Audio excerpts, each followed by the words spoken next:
The P0442 OBD-II code signifies a small leak in the evaporative emission control system, which is responsible for preventing fuel vapors from escaping into the atmosphere. You most likely won't notice any performance issues with the vehicle, but you may notice the smell of gasoline. The EVAP system is sophisticated and can be tricky to find the problem, partly because of the many variables required for the car's computer to run an accurate test. For example, the test can only be accurate if the car's temperature and the outside temperature are the same and there is about 1/4 to about 4/5 gas in the tank. An empty or full tank will not give an accurate test. Neither will it if you live in a perpetually hot climate. But don't be discouraged. There are some very simple things you can do to try and solve the problem.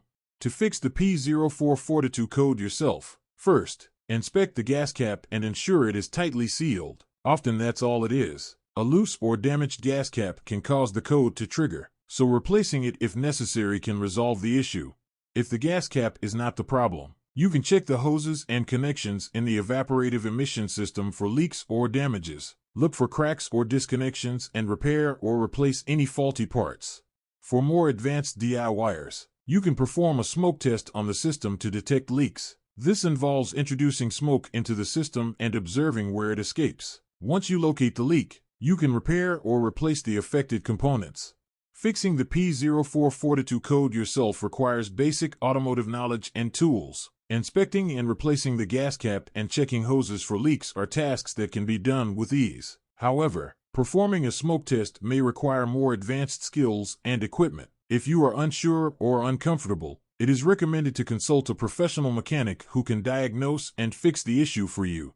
As I say in all of these OBD code videos, if you don't own an OBD scanner and you plan on doing car repairs or diagnostics yourself, you really should invest in a good scanner tool. I've included links in the description for a couple good ones.